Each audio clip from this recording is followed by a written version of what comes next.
Okay सबैलाई good morning है please mute your mic त्यही त हामीले दुईवटा रियाक्सन्सहरू मात्रै पढ्नु पर्दो रहेछ एउटा चाहिँ न्युक्लियोफिलिक सब्स्टिट्युसन रियाक्सन्स र अर्को एलिमिनेसन रियाक्सन्स यो दुईटै रियाक्सन्सहरू चाहिँ हेलो अल्केनकै रहेछ एउटा अल्कोहोलिक एक्वस सोडियम हाइड्रोक्साइड अथवा पोटासियम हाइड्रोक्साइडसँगको रियाक्सन्स भन्यो भने nucleophilic substitution alcoholic sodium hydroxide अथवा पोटासियम हाइड्रोक्साइडसँगको रियाक्सन्स भन्यो भने एलिमिनेसन न्युक्लियोफिलिक सब्स्टिट्युसन रियाक्सन्स भनेको हामीले बुझ्यौँ जब न्युक्लियोफाइलले रियाक्सन्स गरेर रियाक्सन सब्स्टिट्युट हुन्छ त्यहाँ भएको कुनै चिज अर्को सब्स्टिट्युट भएर आउँछ र त्यहाँको हट्छ भने त्यसलाई न्युक्लियोफिलिक सब्स्टिट्युसन रियाक्सन्स भन्दा रहेछौँ र यो चाहिँ हेलो अल्केनको क्यारेक्टरिस्टिक्स रियाक्सन्स रहेछ जसमा के हुँदो रहेछ त भन्दाखेरि यो कार्बनमा चाहिँ इलेक्ट्रोन डेन्सिटी कम हुँदो रहेछ र इलेक्ट्रोन डेन्सिटी हाई भएको न्युक्लियोफाइलले एट्याक गर्दो रहेछ र हेट्रोलाइटिक फ्युसन भएर हेलोजनले के गर्दो रहेछ त इलेक्ट्रोन सहित लिएर जाँदो रहेछ र अल्कोहल प्रडक्ट बन्दो रहेछ भन्ने कुरो पढ्यौँ त्यसपछि हामीले न्युक्लियोफिलिक सब्स्टिट्युसन रियाक्सन दुई प्रकारको हुँदो रहेछ एउटा SN2 bimolecular nucleophilic substitution SN भनेको न्युक्लियोफिलिक सब्स्टिट्युसन 2 ले चाहिँ बाइ मोलिकुलर भन्ने भयो र हामीले बाइ मोलिकुलरको बारेमा डिस्क्राइब गरेँ गरेन मैले त भन्नुस् त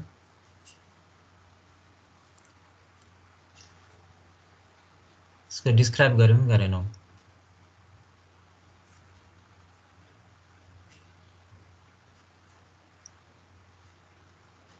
हामीले यसको एक्सप्लेनेसन गऱ्यौँ बाइ मोलिकुलर न्युक्लियोफिलिक सब्स्टिट्युसन रियाक्सन्सको बारेमा छैन सर छैन ओके ल ठिक छ त्यसो भए पहिलो कुरो त तपाईले न्युक्लियोफिलिक सब्स्टिट्युसन रियाक्सन्स भनेको के हो त बुझिहाल्नुभयो है when a substitution reactions involved in the initial attack by nucleophile the reaction is called nucleophilic substitution reaction है यो रियाक्सन चाहिँ हेलो अल्केनको क्यारेक्टरिस्टिक्स रियाक्सन हुँदो रहेछ र त्यसमा कार्बनमा पोजिटिभ डेभलप हुँदो रहेछ र न्युक्लियोफाइलले त्यहाँ एट्याक गर्दो रहेछ र हेलोजन रिलिज हुँदो रहेछ भन्ने कुरो तपाईँको डेफिनेसन आयो भने त्यो लेख्नु पर्यो है यो दुई प्रकारको हुँदो रहेछ यसको मेकानिजम हेर्नु पर्यो भने दुई प्रकारको हुँदो रहेछ जसमा एउटा bimolecular nucleophilic substitution reactions र अर्को युनिमोलिकुलर न्युक्लियोफिलिक सब्स्टिट्युसन रियाक्सन्स यो 2 भन्ने शब्द यो बाइ मोलिकुलर भन्नेबाट आएको हो र यो बाइ मोलिकुलर जान्नको लागि तपाईले केमिकल काइनेटिक्सको order and molecularity of reactions भन्ने चाहिँ बुझ्नुपर्ने हुन्छ है तपाईले 12 मा पढिसक्नु भएको छ त्यसको न्युमेरिकलहरु पनि गर्नुभयो राम्रोसँग जाँचमा दिनुभयो र नम्बर ल्याएर पनि पास गरेर यहाँ आइसक्नु भएको छ तपाईहरु के हुन्छ त भन्दाखेरि मोलिकुलरिटी भनेको एउटा थ्योरेटिकल कुरा हो है how many molecules are involved in a chemical reactions as determined by balance chemical equations भन्यो भने मोलिकुलरिटी हुन्छ तपाईको रियाक्टेन्टतिर कतिवटा मोलिकुल इन्भल्भ भयो भनेर तपाईले कुनै केमिकल इक्वेसन ब्यालेन्स गर्नुभयो र त्यो मोलिकुलहरु रियाक्टेन्ट मोलिकुलहरु जोड्नु भयो भने that is molecularity very simple it's a theoretical concept तर अर्डर अफ रियाक्सन्स भनेको के हो त भन्दाखेरि कुनै पनि केमिकल रियाक्सन्स भन्दाखेरि त्यो रियाक्सन्सको जर्नीमा चाहिँ एउटा स्लोएस्ट स्टेप हुन्छ त्यसलाई रेट डिटरमाइनिङ स्टेप भनिन्छ है त्यो रेट डिटरमाइनिङ स्टेप्समा how many molecules are involved in rate determining steps भनेर हामीले हेरियो भने त्यो इन्भल्भ भएको मोलिकुलको संख्यालाई हामीले अर्डर अफ रियाक्सन भन्छौं है त्यो अर्डर अफ रियाक्सन्स भनेको तपाईले कुनै ब्यालेन्स केमिकल इक्वेसन हेरेर चाहिँ तपाईले क्याल्कुलेट निकाल्न सक्नुहुन्न यो चाहिँ एक्सपेरिमेन्टली डिटरमाइन्ड क्वान्टिटी हो र तपाईहरु त इन्जिनियरिङतिर आउनु भयो र अब केमिस्ट्रीको अलि डिटेल्स पढ्नु परेन यता बीएससी पढ्नेहरुले चाहिँ बीएससी मा प्र्याक्टिकल गर्छन् है यो अर्डर अफ रियाक्सन्स कुन हो भनेर तपाईले थ्योरेटिकली त तपाईले गर्नुभयो तपाईले A + B एरो प्रोडक्ट भनेर चाहिँ त्यहाँ विभिन्न रेट कन्स्टेन्ट्सको भ्यालु इनिशियल कन्सन्ट्रेसन्सहरु दिएको त्यस्तो खालको चार्ट दिएको हुन्थ्यो त्यसबाट तपाईले order of reactions with respect to A भनेर निकाल्नुहुन्थ्यो order of reactions with respect to B भनेर लेख्नुहुन्थ्यो अनि ओभरअल अर्डर अफ रियाक्सन्स भनेर निकाल्नुहुन्थ्यो त्यसैको आधारमा तपाईले रेट कन्स्टेन्ट निकाल्न सक्नुहुन्थ्यो हाफ लाइफ पिरियडहरु के क्याल्कुलेट गर्नुभयो नि बारेमा है त्यही भएर दिमागमा यो राख्नुस् कि यो मोलिकुलर बाइ मोलिकुलर भनेको यो अर्डर अफ रियाक्सन्सबाट आएको रहेछ भन्ने बुझ्नु पर्यो है त्यो भनेको अर्थ रेट अफ द रियाक्सन चाहिँ दुईवटा मोलिकुलमा भर पर्दो रहेछ भनेको है यो कहिलेकाहीँ टेक्निकली कस्तो हुन्छ त भन्दाखेरि अर्डर अफ रियाक्सन्स पनि 2 हुन सक्छ मोलिकुलरिटी पनि 2 हुन सक्छ कस्तो त भन्दाखेरि रेट डिटरमाइनिङ स्टेपमा कतिवटा मोलिकुल इन्भल्भ भयो भने दुईटा ओभरअल ब्यालेन्स केमिकल इक्वेसन्समा कति मोलिकुल इन्भल्भ भएको देखिन्छ त भने 2 भन्यो भने मोलिकुलरिटी पनि 2 हुन सक्छ अर्डर 2 पनि हुन सक्छ हैन त्यो चाहिँ न्युमेरिकली देखेको हो तर अर्डर एन्ड मोलिकुलरिटी भनेको टोटल्ली अनि डिफ्रेन्ट कुराहरू हुन्। त्यही भएर अर्डर अफ रियाक्सन चाहिँ हामीले एक्सपेरिमेन्टली क्यालकुलेट गरेको हुँदो रहेछ र मोलिकुलरिटी चाहिँ हामीले केमिकल इक्वेसन हेरेर र प्लेन सिटमा लेखेको ब्यालेन्स केमिकल इक्वेसनमा कतिवटा मोलिकुल इन्भल्भ भएको छ रियाक्सन्समा भनेर हेऱ्यो भने द्याट इज मोलिकुलरिटी है। त्यही भएर बाई मोलिकुलर भन्ने बित्तिकै तपाईँको बुझ्नु पऱ्यो यहाँ रेट डिटर्माइनिङ स्टेपमा दुईवटा मोलिकुल इन्भल्भ भएको छ भन्ने बुझ्नु पऱ्यो। युनि मोलिकुलर भनेको रेट डिटर्माइनिङ स्टेपमा चाहिँ स्लोएस्ट स्टेप, त्यसलाई आरडिएस भन्छौँ, त्यसमा एउटा मात्रै मोलिकुल इन्भल्भ भएको भन्ने बुझ्नु पऱ्यो। अब हामी बाई मोलिकुलरतिर जाउँ। When the rate of a nucleophilic substitution reactions depends on the concentration of both the substrate and nucleophile reagent, the reaction is second order. हेर्नुहोस् है 2 भनेको यो हो and is called bimolecular nucleophilic substitution reactions है। त्यही भएर कुनै पनि rate of the chemical substitution reaction चाहिँ सबस्ट्रेट र न्युक्लियोफाइलको कन्सन्ट्रेसनमा डिपेन्ड गर्छ भने त्यो रियाक्सन सेकेन्ड अर्डर हुन्छ अरे र त्यसलाई बायोमोलिकुलर। तपाईँले जति खालको तपाईँले रियाक्सन्सहरू हेर्नुभयो, सरहरूले पनि केमिकल काइनेटिक्समा पढाउनु भयो, त्यो सबै चाहिँ अलरेडी एक्सपेरिमेन्टली डिटर्माइन्ड भ्यालुजहरू हुन्, तपाईँले एक्सपेरिमेन्ट चाहिँ गर्नु भएन है। त्यही भएर रेट चाहिँ सबस्ट्रेटमा पनि न्युक्लियोफाइलमा, सबस्ट्रेट भनेको यहाँ हेलो अल्केन भयो र न्युक्लियोफाइल भनेको रियाजेन्ट, यसमा चाहिँ तपाईँको एक्वाइस सोडियम हाइड्रोक्साइड अथवा पोटासियम हाइड्रोक्साइड हुन्छ। र यसको स्पेसिफिक इक्जाम्पल भनेको hydrolysis of primary alkyl halide by aqueous sodium hydroxide. यसको प्रडक्ट के हुन्छ त अल्कोहल हुन्छ। अब ध्यान दिनुहोस्, प्राइमरी भन्ने शब्द चाहिँ के हो त भन्दाखेरि तपाईँलाई थाहा छ यो हेलो अल्केन भयो एउटा होइन, यो हेलो अल्केन भयो, यो हेलो अल्केनमा के हुन्छ त भन्दाखेरि यो कार्बन कतिवटा कार्बनहरू अरूसँग जोडिएको छ, त्यसैको आधारमा हामीले यसलाई के भन्छौँ त यो प्राइमेरी कार्बन एटम अथवा सेकेन्डरी कार्बन एटम अथवा टर्सरी कार्बन एटम भन्छौँ।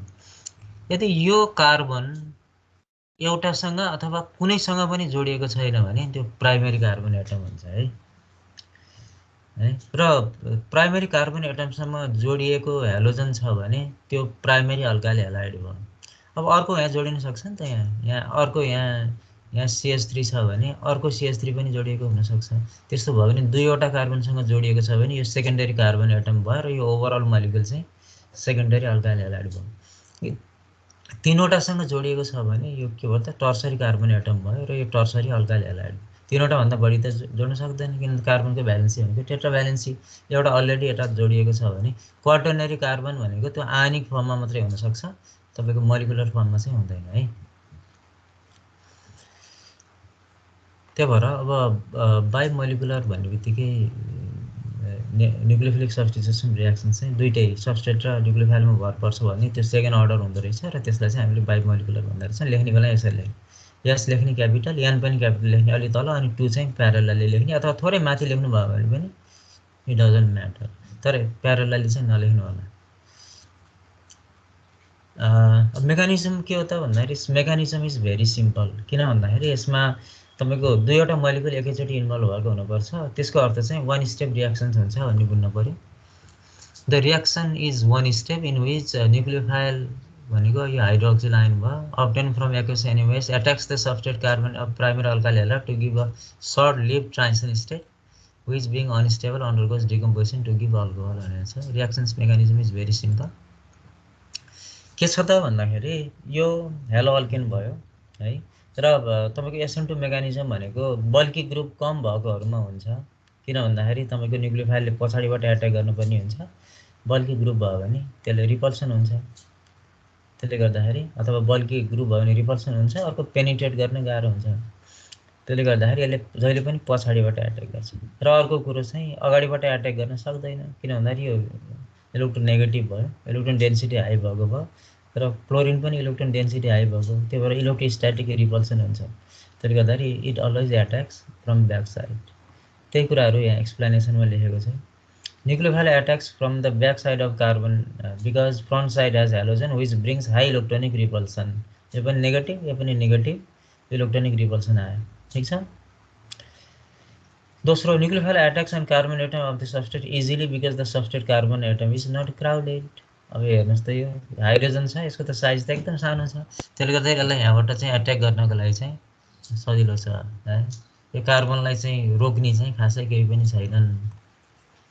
The energy required to break CCl bond is partly provided by the energy liberated by the COS bond formation. पहिलो सुरु त यो यो बन्ड ब्रेक भएको र यो बन्ड ब्रेक इनर्जी चाहिँ यसलाई ब्रेक गर्नु पर्यो नि, यो सिसिएललाई ब्रेक गर्नु पर्यो। यो सिसिएललाई ब्रेक गर्नको लागि चाहिने इनर्जी चाहिँ के हुँदो रहेछ त भन्दाखेरि यो त ओएचले एट्याक गरेपछि त यहाँ सिओएच बन्ने भयो, यो सिओएच बन्ने भयो। यो बन्ने भने मतलब बन्ड बन्नु भनेको मोलिकुल स्टेबल हुनु हो कि अनस्टेबल हुनु हो त?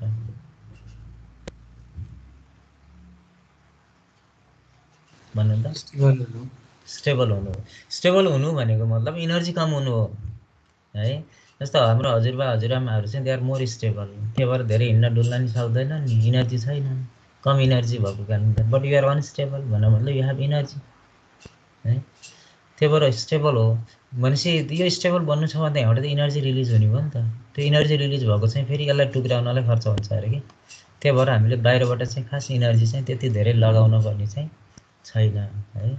यो तीनवटा कुराहरू चाहिँ बुझ्नु पर्यो, कसरी रियाक्सन्स हुँदो रहेछ त भन्ने कुरो सिम्पल मेकानिजम छ है। र अर्को नोटिस गर्नुहोस् है, यो एच एच एच यता लेफ्टतिर थियो, कता गयो त?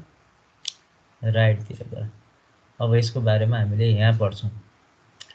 स्टेरियोकेमिस्ट्री भन्ने बित्तिकै जोमेट्रीसँग रिलेटेड छ है, यो ओरिएन्टेसनसित रिलेटेड छ भन्ने चाहिँ बुझ्नु पर्यो।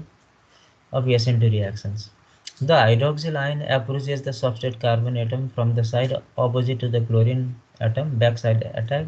This is because both hydroxyl ion and chlorine atom is electron rich. The geometry of the product is just inverted like an umbrella kept upside down. This phenomenon of inversion in geometry of the product is called Walden inversion. पछाडिबाट attack गरेपछि के हुँदो रहेछ त भन्दाखेरि हाम्रो त छाता, हावाले छाता फर्काए जस्तै गरेर के हुँदो रहेछ त भन्दाखेरि यसको स्ट्रक्चर, यसको कन्फिगरेसन चेन्ज हुँदो रहेछ कि। र के हुँदो रहेछ त यताबाट ओएचले एट्याक गरेपछि तपाईँको यो एचहरू चाहिँ सबै यता फर्किँदो रहेछ। त्यसले गर्दाखेरि स्ट्रक्चर जोमेट्री हेर्नुभयो भने रियाक्टेन्टको तुलनामा प्रडक्टको जोमेट्री के भयो त उल्टो भयो। यसलाई चाहिँ के भन्दो रहेछ त वाल्डन इन्भर्जन भन्दो रहेछ। कहिलेकाहीँ 1 नम्बरको क्वेसन सोध्छ है त्यस्तो है। र ध्यान दिनु होला, एसएन2 मेकानिजमको स्ट्रक्चर हेऱ्यो भने हामीले डिफ्रेन्सिएट गर्ने बेलामा पनि तपाईँले ध्यान दिनु होला। स्ट्रक्चर हेर्दाखेरि चाहिँ के हुन्छ त भन्दाखेरि यसको स्ट्रक्चर चाहिँ के हुन्छ त इन्भर्टेड हुन्छ भन्ने चाहिँ दिमागमा राख्न पर्यो। र पहिलो अर्को दिमागमा राख्नुपर्ने कुरो के हो त भन्दाखेरि चाहिँ मेकानिजम हेर्नुभयो भने चाहिँ तपाईँको दिमागमा राख्नु पछाडिबाट एट्याक गर्छ, किनभने अगाडि हेलोजन भएको कारणले त इलेक्ट्रोस्ट्याटिक रिपल्सन हुन्छ है। र एट्याक गर्नलाई चाहिँ न्युक्लियोफाइललाई सजिलो हुन्छ, किन भन्दाखेरि प्राइमेरी अल्काइल हेलाइड चाहिँ क्राउडेड हुँदैन। र अर्को चाहिँ स्ट्रक्चर जोमेट्री के हुँदो रहेछ त चेन्ज हुँदो रहेछ। र बाहिरबाट चाहिँ इनर्जी चाहिँ हामीले बाहिरबाट त्यति धेरै सप्लाई गर्न आवश्यक चाहिँ पर्दो रहेछ भन्ने कुरो। यति भएपछि तपाईँको एसएन2 मेकानिजम सिद्धियो। कति सजिलो छ हेर्नुहोस् त। डिस्क्राइब भन्यो भने तपाईँले मेकानिजमको बारेमा चाहिँ लेख्नु पऱ्यो भने तपाईँले यो लेख्नु पऱ्यो, 1 स्टेप रियाक्सन छ भन्नु पऱ्यो, यो चित्र देखाउनु पऱ्यो, र यो एक्सप्लेनेसनको बारेमा गर्नु पऱ्यो, र थोरै स्ट्रक्चरको बारेमा पनि लेखिदिनु भयो भने तपाईँको आन्सर चाहिँ कम्प्लिट हुन्छ है। वेटेज हेरेर तपाईँले आन्सर्स लेख्न सक्नुहुन्छ। यो सरल लेख्दाखेरि it does not take much more time, 5-7 मिनटमा मजाले सकिन्छ है। स्ट्रक्चर बनाउनु पऱ्यो भने पनि एकदमै राम्रो बनाउने होइन, सिम्पल बनाउने हो। र स्ट्रक्चर बनाउँदाखेरि ध्यान दिनु होला। फेरि यस्तै स्ट्रक्चर बनाउने अनि फेरि याद चाहिँ यतै देखाउनु भयो भने द्याट इज रङ है। अब हामी जाउँ युनिमोलिकुलर न्युक्लियोफिलिक सब्स्टिट्युसन रियाक्सन। एसएन भनेको त सब्स्टिट्युसन रियाक्सन भयो। 1 भनेको तपाईँले बुझ्नुभयो यसको अर्डर अफ रियाक्सन्स 1 हुँदो रहेछ भन्ने बुझ्नु पऱ्यो। अर्डर अफ रियाक्सन्स 1 हुन्छ भन्ने बित्तिकै तपाईँले रेट डिटर्मिनिङ स्टेप भनेको स्लोएस्ट स्टेप अफ रियाक्सन्स रहेछ, त्यसमा जम्मा एउटा मात्रै मोलिकुल इन्भल्भ हुन सक्दो रहेछ। त्यही भएर यसको अर्डर अफ रियाक्सन 1 भए पनि मोलिकुलरिटी चाहिँ 1 हुन्न है भन्ने बुझ्नु पऱ्यो है। र अर्को कुरो तपाईँले पढिसक्नुभयो होला, सरले पनि भन्नुभयो होला, जसको 1 स्टेप रियाक्सन्स हुन्छ नि, 1 स्टेप रियाक्सन्स हुन्छ नि, त्यस्तो बेलामा के हुन्छ त भन्दाखेरि अर्डर अफ रियाक्सन्स र मोलिकुलरिटी सेम हुन्छ। किन भन्दाखेरि भयभरका मोलिकुलहरू के हुन्छन् त भन्दाखेरि रेट डिटर्मिनिङ स्टेपमै इन्भल्भ भइरहेका हुन्छ नि त। त्यही भएर जतिवटा मोलिकुल रेट डिटर्मिनिङ स्टेपमै इन्भल्भ भयो त्यही नै त्यसको अर्डर अफ रियाक्सन्स भयो। र कति मोलिकुल इन्भल्भ भयो त नि भनेर टोटल हेऱ्यो भने पनि अर्डर अफ रियाक्सन्स बराबर नै हुने भयो। तर एसएन1 मेकानिजम हेर्नुभयो भने त्यस्तो हुँदैन है, अर्डर अफ रियाक्सन्स र मोलिकुलरिटी फरक हुन्छ। किन भन्दाखेरि एसएन1 भन्ने बित्तिकै यसको अर्डर अफ रियाक्सन 1 हो, रेट डिटर्मिनिङ स्टेपमा जम्मा एउटा मोलिकुल इन्भल्भ हुन्छ। तर ओभरअल ब्यालेन्स केमिकल इक्वेसनमा त एउटै मात्रै मोलिकुल इन्भल्भ भएको त हुँदैन। किन भन्दाखेरि सब्स्टिट्युसन भन्ने बित्तिकै त अरू चिज आएर बस्नुपर्ने भयो भनेपछि त कुनै अर्को मोलिकुल पनि त यहाँ इन्भल्भ भएको छ नि, भनेपछि ब्यालेन्स केमिकल इक्वेसनमा त अर्को मोलिकुल पनि देखिने भयो। त्यही भएर यसको मोलिकुलरिटी चाहिँ 1 हुँदैन भन्ने चाहिँ पहिले दिमागमा राख्नु पर्यो।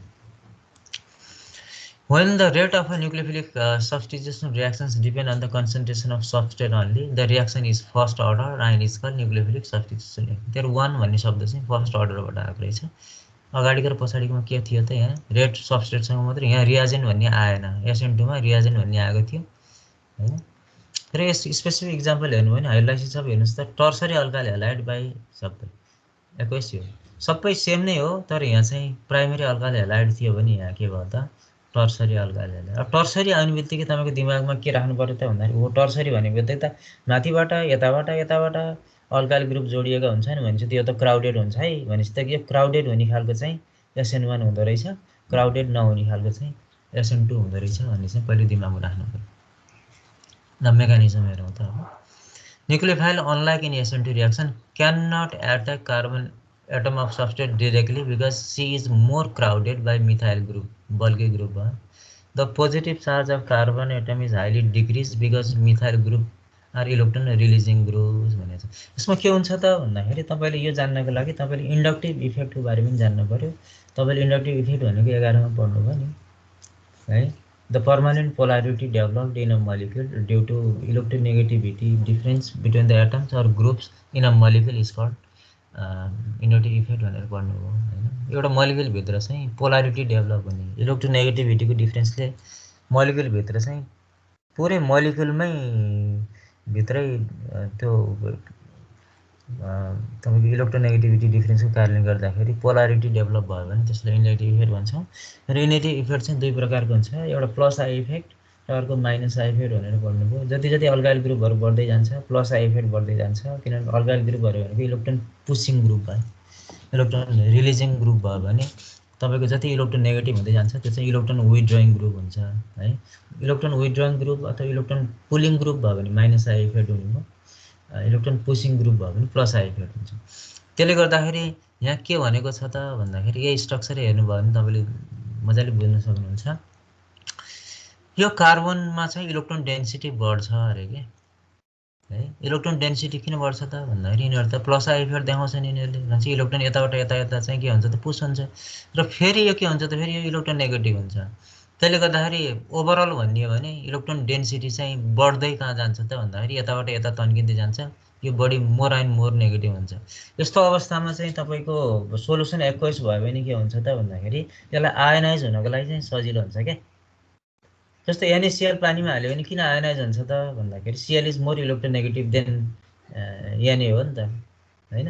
त्यसले गर्दाखेरि इलेक्ट्रोनेगेटिभिटी डिफरेन्स जति बढ्दै गयो त्यति के हुन्छ त भन्दाखेरि त्यो आयनाइज हुनको लागि सजिलो हुन्छ। त्यो र टर्सरी अल्काइल हैलाइड चाहिँ तपाईको पानीमा राखिदियो एकै सोलुसन छ भने यसले चाहिँ यो कार्बोक्याटायन दिन्छ के, कार्बोक्याटायन दिन्छ। त्यही भएर तपाईको प्राइमरी अल्काइल हैलाइडमा हेर्नुभयो भने हालाकि यो यतातिर इलेक्ट्रोन पुसिङ हुन्छ, यति यो चाहिँ इलेक्ट्रोन पुसिङ ग्रुपहरु हैन त्यति हाइड्रोजन, त्यसले गर्दा त्यति धेरै इलेक्ट्रोन डेन्सिटी त यहाँ हुँदैन। तर यो इलेक्ट्रोनेटिक नेगेटिभिटी डिफरेन्स भएको कारणले गर्दा यी दुईटामा त पोलारिटी डेभलप हुने भयो हैन। त्यही भएर यो त्यति धेरै इलेक्ट्रोन डेन्सिटी हाई भएको हुँदैन। तर टर्सरी अल्काइल हैलाइडमा हेर्यो भने हाम्रो के हुन्छ त, टर्सरी अल्काइल हैलाइडमा तपाईले हेर्नुभयो भने के हुन्छ त भन्दाखेरि यहाँ इलेक्ट्रोन डेन्सिटी एकदम हाई हुन्छ। त्यसले गर्दाखेरि यो त फेरि मोर इलेक्ट्रोनेगेटिभ भयो भनेपछि त यता भएको इलेक्ट्रोन पनि यता तान्ने भयो। त्यसले गर्दाखेरि एकै सोलुसन छ भने के हुन्छ त भन्दाखेरि इलेक्ट्रोनेगेटिभिटी डिफरेन्स बढी जति बढ्दै जान्छ त्यति नै के हुन्छ त त्यसले आयनिक प्रोपर्टी देखाउँछ के। त्यसले गर्दाखेरि एकै सोलुसनमा टर्सरी अल्काइल हैलाइड एकदम छिटै डिसोसिएट भएर त्यसले कार्बोक्याटायन दिन सक्छ के। यो पुरै पोजिटिभ भएर जाने, यो नेगेटिभ हुने हुन्छ। त्यही भएर यसको दुई स्टेप छ मेकानिजमको लागि। किन भन्दाखेरि पहिलो त SN1 भन्ने बित्तिकै त रेट डिटरमाइनिङ स्टेपमा एउटा मात्रै मोलिक्युल इन्भल्भ हुनु पर्यो, त्यसपछि अर्को जोडी चाहिँ न्युक्लियोफाइलले अट्याक गरेको हुनु पर्यो। त्यही भएर हेर्नु होला है, formation of carbonium ion, carbocation, removal of halide ion. Tertiary alkyl halide gets ionized to produce carbocation, removal of halide ion, this is slowest step. त्यही भएर यसलाई रेट डिटरमाइनिङ स्टेप हो। र यो चाहिँ एउटा मात्रै मोलिक्युल इन्भल्भ भएको कारणले गर्दाखेरि के हुन्छ त भन्दाखेरि स्लोएस्ट स्टेप र एउटा मात्रै मोलिक्युल इन्भल्भ भएको कारणले गर्दाखेरि यसको अर्डर अफ रिएक्सन्स के भयो त 1 भयो। त्यही भएर कार्बोक्याटायन बन्द रहेछ पहिलो स्टेप्समा। अब कार्बोक्याटायन बनेपछि के हुन्छ त भन्दाखेरि यो बल्की ग्रुप जुन पहिला थियो नि एउटा साइडबाट, त्यसको चाहिँ थोरै कन्फिगरेसन चेन्ज हुँदो रहेछ यहाँ। त्यसले गर्दाखेरि पोसिबिलिटी के हुने भयो त भन्दाखेरि न्युक्लियोफाइल सोलुसनमा आयो भने के हुन्छ त भन्दाखेरि त्यसले यताबाट एट्याक गर्न सक्ने चान्सेस बढी हुन्छ, यताबाट एट्याक गर्ने चान्सेस पनि बढी हुन्छ कि है। तर के हुन्छ त यो डिसोसिएट भएपछि त त्यो मोलिकुलमा सोलुसनमा त क्लोराइड आयन पनि त छ नि, त्यो क्लोराइड आयनले चाहिँ के गर्छ त भन्दाखेरि नेगेटिभ भयो, अर्कोलाई पनि नेगेटिभ भयो, त्यसले गर्दाखेरि त्यसलाई इन्टरफियर गर्न सक्ने हुन्छ। र त्यसलाई इन्टरफियर नगरोस् भन्नको लागि हामीले के गर्छौँ त भन्दाखेरि यसमा चाहिँ तपाईँको SN1 मेकानिजम हामीले क्याटालिस्ट हालिराखेको हुन्छ कि त्यो क्याटालिस्टले के गरिदिन्छ त भन्दाखेरि तपाईँको जुन इन्टरफियरिङ गर्ने आयन हुन्छ त्यसलाई चाहिँ नलिफाई गरिदिन्छ, न्युट्रलाइज गरिदिन्छ, जसले गर्दाखेरि तपाईँको न्युक्लियोफाइलले एट्याक गर्नको लागि चाहिँ के हुन्छ त सजिलो हुन्छ। सेकेन्ड स्टेपमा हेरौँ, टर्सरी कार्बोनियम आयन भनेको कार्बोक्याटायन भनेको undergoes attack by nucleophile from front side as well as from the back side. यसको थोरै कन्फिगरेसन चेन्ज भएको कारणले गर्दाखेरि यसले दुवैतिरबाट चाहिँ एट्याक गर्न सक्दो रहेछ। So there is formation of mix products. Retention भनेको जस्ताको तस्तै कसरी हुन्छ त तपाईँको यो कार्बोक्याटायनमा यताबाट एट्याक गरिदियो न्युक्लियोफाइलले भने त यसको कन्फिगरेसन चेन्ज नहुने भयो, जस्ताको तस्तै हुने भयो। तर यसको पछाडिबाट एट्याक गरिदियो भने त यसको कन्फिगरेसन थोरै चेन्ज हुने भयो। आयन इन्भर्जन भनेको त SN2 जस्तै अपोजिट साइडबाट एट्याक गर्यो भने त्यो हुन्छ। त्यही भएर यसको हामीले देखाउनु पर्यो भने के भयो त भन्दाखेरि यो कार्बोक्याटायन बनिसकेकोमा न्युक्लियोफाइल एट्याक गर्यो भने दुई किसिमको प्रडक्ट बन्दो रहेछ। एउटा रिटेन्सन भनेको जस्ताको तस्तै स्ट्रक्चर भएको, किन भन्दाखेरि यसले अगाडिबाट एट्याक गर्यो भने यसले आफ्नो पहिलाको पोजिसनमा आउँछ र उस्तै खालको स्ट्रक्चर देखिन्छ भने यताबाट एट्याक गर्यो भने त यिनीहरू के हुन्छ त डिफ्लेक्सन हुन्छ भनेपछि के भयो त CH3 ग्रुप यतापट्टि थियो नि त रिएक्टेन्ट भने यता गयो, यो चाहिँ SN2 मेकानिजमको जस्तो भयो। त्यही भएर SN1 भन्यो भने 2 स्टेप, SN2 भन्यो भने 1 स्टेप, त्यो जान्नु पर्यो है। किन SN2 भन्ने बित्तिकै दुईटै मोलिकुल एकैचोटि इन्भल्भ हुने भएपछि त पहिल्यै सिद्धिने भयो, तर SN1 भनेपछि त एउटा मात्रै मोलिकुल रेट डिटर्मिनिङ स्टेपमा इन्भल्भ हुन्छ। त्यही भएर यो स्टेप, यो पहिलो स्टेप चाहिँ स्लो हुन्छ र दोस्रो स्टेप चाहिँ यो न्युक्लियोफाइलले एट्याक गर्ने स्टेप चाहिँ फास्ट हुन्छ है। अब तपाईँहरूले हामीले धेरै कुराहरू त माथि नै हामीले भनिसक्यो। तपाईँलाई कहिलेकाहीँ यस्तो क्वेसन्स पनि आउन सक्छ, give reason primary alkyl halide undergoes SN2 mechanism while tertiary alkyl halide undergoes SN1 mechanism भन्यो भने तपाईँको स्ट्रक्चरसँग मात्रै कुरा गर्ने हो है।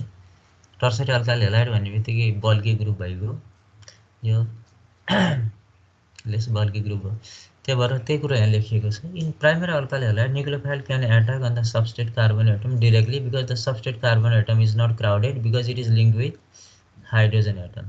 Small group which is neither electron withdrawing भनेको माइनस आई इफेक्ट देखाउनु पनि गर्दैन, इलेक्ट्रोन रिलिजिङ ग्रुप त्यति धेरै प्लस आई इफेक्ट पनि देखाउँदैन। सबभन्दा लिस्ट प्लस आई इफेक्ट कसले देखाउँछ त भनेर हामीले हेऱ्यो भने त्यो हाइड्रोजन पर्छ क्या। हाइड्रोजन हुन्छ, त्यसपछि CH3 हुन्छ, त्यसपछि CH3 CH2 हुन्छ, त्यसपछि CH3 मा माथि CH3 जोडिएको हुन्छ, त्यसपछि माथि तल जोडिएको, जति जति ब्रान्च बन्दै गयो त्यसले बढी प्लस आई इफेक्ट देखाउँछ। So substrate ion reagent both involve in rate determining step. दुईवटै रेट डिटर्मिनिङ स्टेपमा इन्भल्भ भयो भनेपछि त्यो कुन मेकानिजम भयो त order of reactions 2 भयो, त्यही भएर SN2 भयो। On the other hand, the attack of the nucleophile on crowded tertiary alkyl halide is quite difficult, hence halide ion is removed first भनेको मतलब कार्बोक्याटायन बन्छ भनेपछि एउटा मात्रै मोलिक्युल इन्भल्भ भयो SN1 भयो, and nucleophile attacks on carbonium ion, hence tertiary alkyl halide undergoes SN1 mechanism भन्ने र यो फिगर देखाइदिनु भयो भने हुन्छ। यो के देखाएको त तपाईँको टर्सरी अल्काइल हेलाइड बल्की हुन्छ, बल्की भएपछि यसले यहाँबाट एट्याक गर्नलाई गाह्रो हुन्छ, रियाक्सन चाहिँ एक स्टेपमै हुँदैन, यसले एट्याक गर्ने र यो रिलिज हुने चाहिँ एकैचोटि हुन सक्दैन भनेको। त्यसको अर्थ चाहिँ SN2 मेकानिजम चाहिँ टर्सरी अल्काइल हेलाइडको चाहिँ गाह्रो हुन्छ भनेको है। अब यसलाई अर्को हिसाबबाट अर्को एङ्गलबाट पनि हामीले हेर्न सकिन्छ होइन। यो चाहिँ खासै तपाईँहरूले चाहिँ जाँचमा नलेख्नु भए पनि हुन्छ है। कस्तो भन्दा कार्बोक्याटायनको स्टेबिलिटी भन्ने कुरा खासै तपाईँहरूले पढ्नुभयो जस्तो मलाई 11-12 मा लाग्दैन है। कस्तो हुन्छ त भन्दाखेरि टर्सरी कार्बोक्याटायन चाहिँ अलिकति मोर स्टेबल भएको कारणले गर्दाखेरि जुन स्टेबल हुन्छ त्यो सोलुसनमा बढी रहिरहेको हुन्छ, त्यसले गर्दाखेरि न्युक्लियोफाइलले जुनसुकै समयमा पनि त्यसलाई एट्याक गर्ने भयो।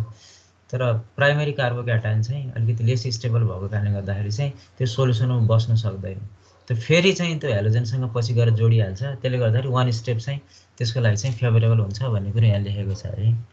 The intermediate in an SN1 reaction is a carbocation होइन, कार्बोक्याटायन हो भने इन्टरमिडिएट SN1 हो। The The stability of that intermediate determines how favorable the particular reaction is. So for more stable intermediate means a more favorable reaction.